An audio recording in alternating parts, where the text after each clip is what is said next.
This essay example, as well as thousands of others, is available in text format on our website for free and without registration. Simply Google Ivy Panda Free Essays.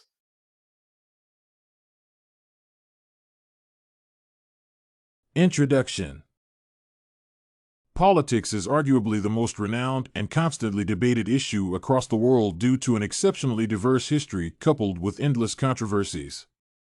The concept of politics and its theory has existed in almost all documented political science literature. As simple as it looks, the concept of politics can prove significantly challenging, especially when individuals are struggling to understand its actual meaning, as different pieces of literature and theories posit different intuitions about the meaning of politics, thus resulting in a mixture of understandings. In proletarian terms, politics principally refers to the art or science involved in governing, especially that consists of political entities such as administration techniques over a nation and its citizens. Different perceptions of the concept of politics have existed and are augmenting the political science literature. Based on such conceptions, this essay seeks to examine the concept of politics as articulated in Weber's Politics as a Vocation and in Lane's Pitkin's Dilemma, the wider shores of political theory and political science. Meaning of politics. The concept of politics, just as postulated by Weber, is actually a diverse discipline that comprises any form of sovereign leadership engaged in actions. An elaborative meaning from my personal understanding, politics can principally refer to actions or activities of governing or form of leadership that artfully or technically entail managing citizens, a nation, and its resources. A considerably key issue in the concept of politics, as assumed by Lane, is that the idea of strategic interactive behavior is the central phenomenon of politics. To concur with this conception created by Lane from a wider pool of reasoning, politics generally involves activities of a government designed by and for people living within certain social structures, including small regions to the global spectrum. However, politics is just akin to an organization where laws and regulations imposed by top officials play a critical role in the management of capital and human resources. Politics thus involves certain aspects of power and structures developed in hierarchical order, which are currently immanent in the prevailing world political order.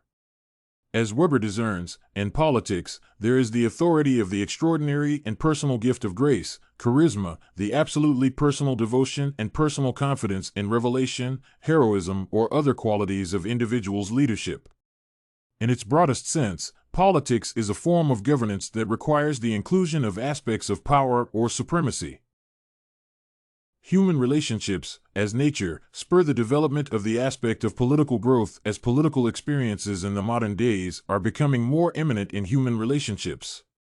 From perceptions and conceptions revealed by Lane and Weber, a collective meaning of politics emerges.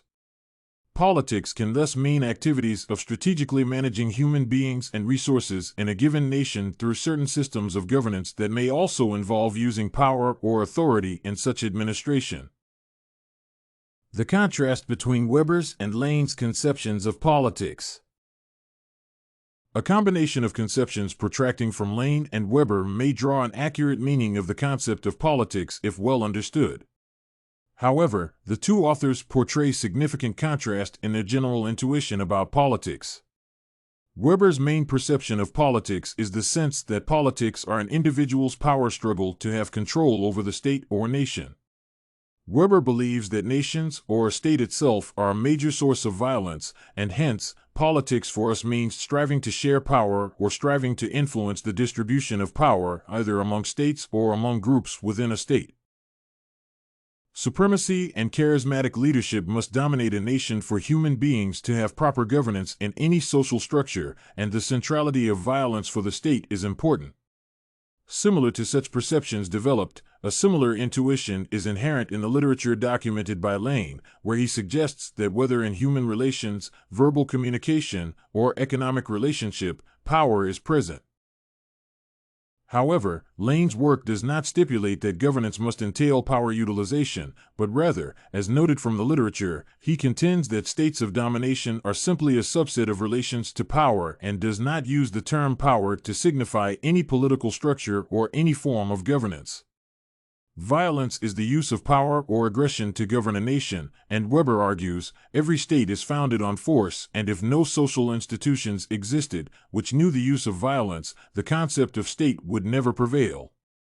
Therefore, violence in governance can be useful to a certain extent. To Lane's perception, power is useful when used in strategic governance, and to expound the essence of coercion in leadership, Weber believes that nations are social structures with individuals possessing unique characteristics, and the presence of military organizations, judicial systems, and jails are important components of powerful governance that ensure rules and regulations have essence in nations. Contrary to Lane's conceptions, people form rules that they can follow without intimidation. Another idea is how and why individuals join politics and systems of governance. The intent of why politicians or simple individuals join national politics remains a quandary for many scholars across the world.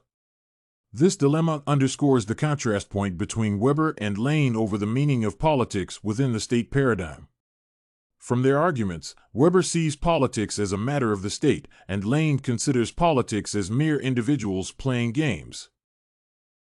According to Lane, these power plays do not occur in abstract conceptual terms, but in empirical and sometimes unseemly political practice, where sharp strategy may prevail even in the most private game.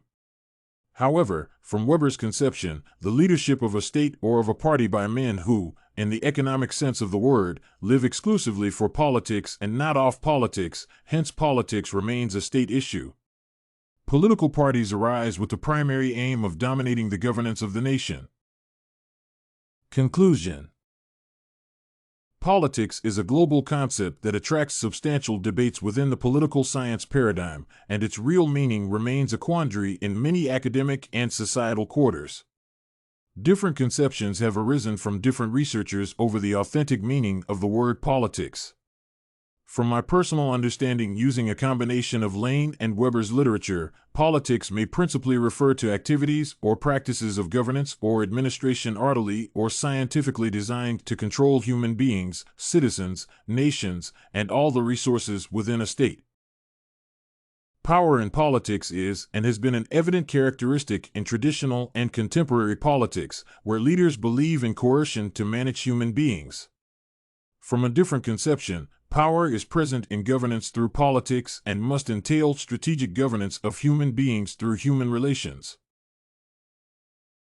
If you want to find more works like this essay on politics definition and meaning, head over to ivypanda.com. It has a collection of free samples with thousands of submissions covering virtually all academic subjects. No registration required to access it.